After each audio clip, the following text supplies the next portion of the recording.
Stephen is misunderstood. Where do you stand on that? I don't know that he's misunderstood, but I respect Jackson for thinking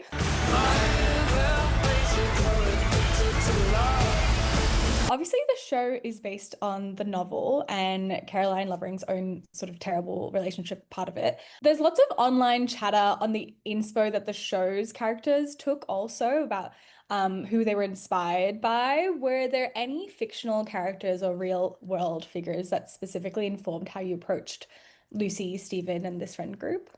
um I pulled on people in my own life for the most part. Certainly with Steven, I think unfortunately have known a couple people like that and have seen a lot of friends in similar relationships.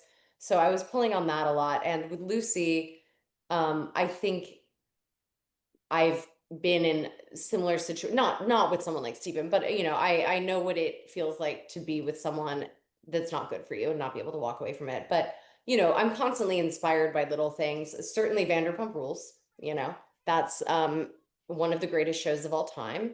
And so there was that was always fun to watch while we were making the show. I think that's inspired many a great piece of art. It's, Uh, I mean, it's like the succession of reality TV, I think. I think truly, that's the masterpiece. perfect way to put it.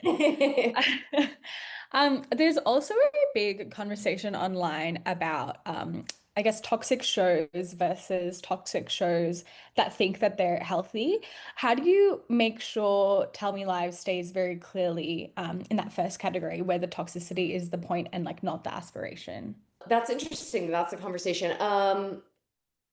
I mean, just by trying to not glamorize anything and make sure that we're showing the very real repercussions of these kind of dynamics, especially with this season. That's why I see, there was the theme of consequences was a big deal. And I wanted to really highlight the way that these kind of relationships can not only temporarily damage your life, but permanently damage your life. I saw a clip of the Tell Me Lies podcast with Stassi. Oh yeah. Yeah, and in it, it was sort of saying that Stephen is misunderstood. Where do you stand on that? I know Jackson said that. Yeah. I I laughed when I saw that. I don't know that he's misunderstood, but I respect Jackson for thinking that. But Jackson has to, he's got to embody Steven. So of course I think that's good. And that's why Jackson's so good at playing him, that he feels that level of sympathy for Steven. No, I mean, I do think that Steven has been dealt an impossibly hard hand. And I think he had very little chance of being a fully functioning person when he's been given the kind of love that he hasn't been given. He's never had healthy love. So I do feel sympathy for him in that sense. Yeah.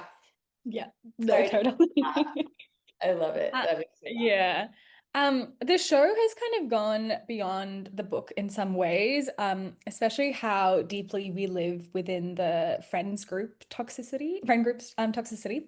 What's something you've done with Pippa, Wrigley, Bree, or Evan in season three that you could have never imagined back when you were first adapting the novel?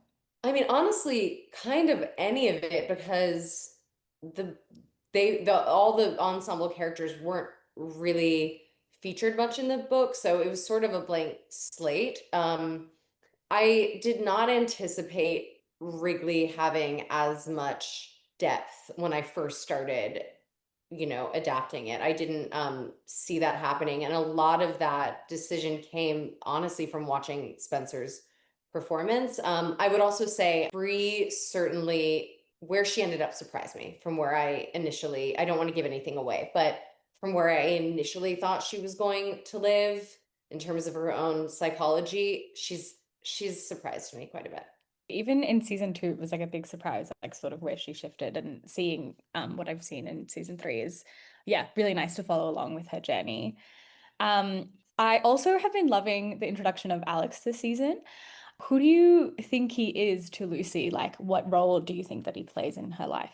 How many episodes have you watched? Six altogether. Okay.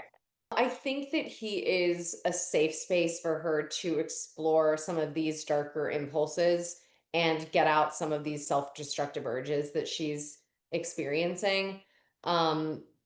Yeah, I think he's actually a surprising safe space, even though their scenes are quite aggressive. Yeah, I think he did an incredible job, Costa.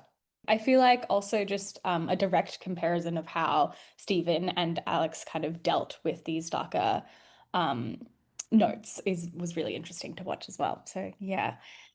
Thank you so much. This is it for me, but I really loved the season and I can't wait to see the rest of it. Thank you so much. It was so nice to talk to you.